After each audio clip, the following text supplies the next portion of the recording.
नमस्कार मित्रांनो, मुंबई कराई चॅनलमध्ये आपल्या सगळ्यांचं मनपूर्वक स्वागत आहे. तर आज आपण बघत आहात झणझणीत आणि मस्त अशी बोलतात ना साऊथ इंडियन रेसिपी बनवलेली आहे.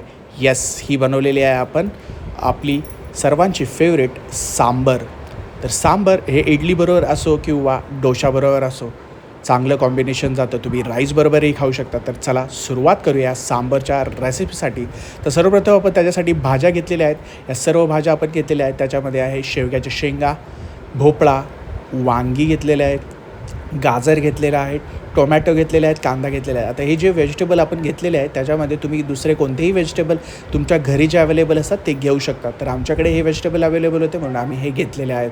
तर दुसरे आपले इन्ग्रेडियंट्स आहे, इकडे घेतलेले आहे कांदे, 2 चॉप करून घेतलेले कांदे आहे, 1 वाटी तूर डाळ आपण घेतलेली आहे, बारीक चॉप केलेली अद्रक आहे. अद्रक भरपूर इम्पॉर्टंट आहे. आणि त्याच्यानंतर 2 टमाटर आपण इथे कापून घेतलेले आहे. तर मस्तपैकी आणि कलर येतो आपल्या या सांबर रस्साला. इकडे घेतलेले आहे आपण सुहानाचा सांबर मसाला. प्रमोशन नाही करत आहे आपण. इकडे 2 आपण कांदे कापलेले आहेत जसं मी तुम्हाला सांगितलं. अद्रक आहे, मीठ चवीनुसार घेतलेलं आहे, लाल मिरची पावडर घेतलेली आहे, 1 चमचा आपण हळद घेतलेला आहे. जेणेकरून या सांबर मसाल्याने आपल्या ज्या सांबराच्या रस्सा भाजीला आहे चांगली टेस्ट येणार, एकदम ऑथेंटिक साऊथ इंडियन डिश बनणार आहे. आणि इकडे आपण घेतलेलं आहे इमलीचं पाणी. इमलीचं पाणी आपण कसं काय केलेलं आहे की मस्त 2-3 तास भिजत ठेवलेली इमली आणि ती स्क्वीज करून घेतलेली आहे आणि तो हे पल्प आहे त्याचं पाणी आहे ते. सर्वप्रथम 2 चमचे तेलामध्ये मस्तपैकी भरभरून आपण कढीपत्ता ॲड केलेला आहे. आणि त्याच्यानंतर इकडे चॉप केलेला आपला जो कांदा आहे तो इकडे आपण ॲड केलेला आहे. तर मस्तपैकी आता आपली सेम थिअरी वापरायची. 2 ते 3 मिनटं आपल्याला कांदा चांगला फ्राय होऊ द्यायचा आहे. त्याच्यानंतर आपण इकडे ॲड केलेले आहे जिरे. तर तुम्ही बघू शकता आपण 1 बाय 1 इन्ग्रेडियंट्स ॲड करत आहोत. आपण इकडे 2 ते 3 मिनटांनंतर आपल्या कांद्याला चांगला गुलाबी कलर आल्यानंतर अर्धा चमचा हिंग ॲड केलेला आहे. त्याच्यानंतर इकडे ॲड केलेलं आहे हळद.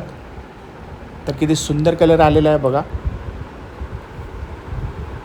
आता हे चांगलं आपण मिक्स करून घ्यायचं आहे. चांगला गुलाबीसर कांदा झालेला आहे. आता ह्याच वेळेस आपल्याला आपलं नेक्स्ट इन्ग्रेडियंट म्हणजे इकडे आपण टाकलेले आहे मिरची पावडर.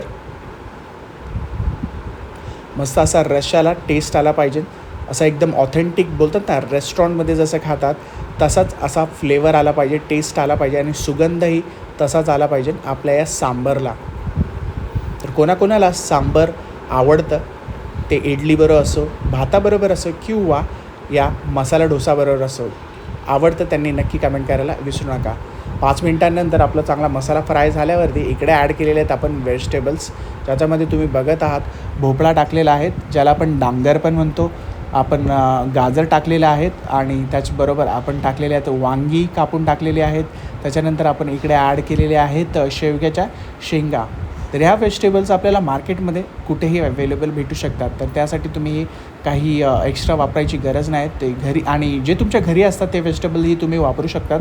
आणि सांबर म्हणजे सगळ्या व्हेजिटेबलचं मिक्सचर असतं. तर तेच आपण इकडे ॲड केलेलं आहे. इकडे आईने ॲड केलेलं आहे मीठ चवीनुसार. आता मस्तपैकी हे व्हेजिटेबल 5 मिनटासाठी चांगले बॉईल होऊ द्यायचे. तर तुम्ही बघू शकता आई चांगले मसाले आणि व्हेजिटेबल्स मिक्स करत आहेत. तर एकदम अशी मस्त अशी झणझणीत आणि एकदम बोलतात ना की तोंडाला पाणी आणणारी सांबरची रस्सा भाजी तयार होणार आहे. आणि इकडे आपण ॲड केलेलं आहे 3 ते 4 मिनटांनंतरच्या गॅपनंतर आपले व्हेजिटेबल चांगले शिजल्यानंतर इकडे ॲड केलेला आहे आपला सांबर मसाला ॲड केल्यानंतर इकडे आपण ॲड केलेलं आहे चिंचेचं पाणी. जे आपण चिंचेचा जो पल्प काढलेला पाण्यामध्ये तेच आपण पाणी एक टँगीनेस देतं, एक बोलतात ना आंबटपणा येतो आपल्या रश्शाला. आणि त्याच्यानंतर ते चांगलं आपण मिक्स केल्यानंतर आपण ही इथे डाळ ॲड केलेली आहे जी आपण शिजवत घातलेली तूर डाळ. तर बघा मस्त अशी थिकनेस आलेली आहे आपल्या सांबरला. आणि त्याच्यानंतर आपण 1 कप पाणी पण ॲड केलेलं आहे. आता ही मस्तपैकी 5 ते 10 मिनटं आपल्याला व्हेजिटेबल स्टॉक जो असतो आपल्याला बॉईल करून घ्यायचा आहे. एकदम मीडियम आचवरती हे आपल्याला बॉईल होऊ द्यायचं आहे. तुम्ही बघू शकता 5 ते 10 मिनटानंतरचं दृश्य आहे किती मस्त खमंग सुंदर वास येत आहे आणि त्याचबरोबर टेस्टही भरपूर चांगला येत आहे. तर इथे आईने ॲड केलेलं आहे कोथिंबीर.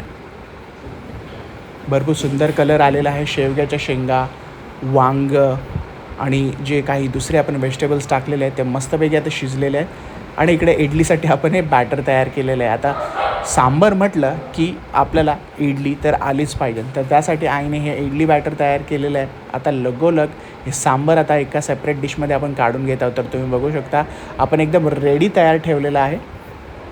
हे आपण सांबार आता एका डिशमध्ये काढून घेतात. भोपळा असो, शेवग्याच्या शेंगा असो, त्याचबरोबर गाजर असो आणि ती डाळ असो प्रॉपरली शिजलेली आहे.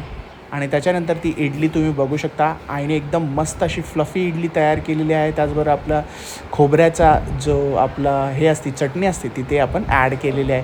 तर मित्र मला माहिती आहे तुमच्या तोंडाला पाणी असेल, तर अशी रेसिपी तुम्ही नक्की करून बघा. तुमच्या प्रतिक्रिया कमेंट करून आम्हाला कळवायला विसरू नका. मुंबईकर आई चॅनलला लाईक शेअर सबस्क्राईब करायला विसरू नका. तुमचा सपोर्ट आम्हाला नक्की दाखवा. भेटूया अशाच एका पुढच्या व्हिडिओमध्ये.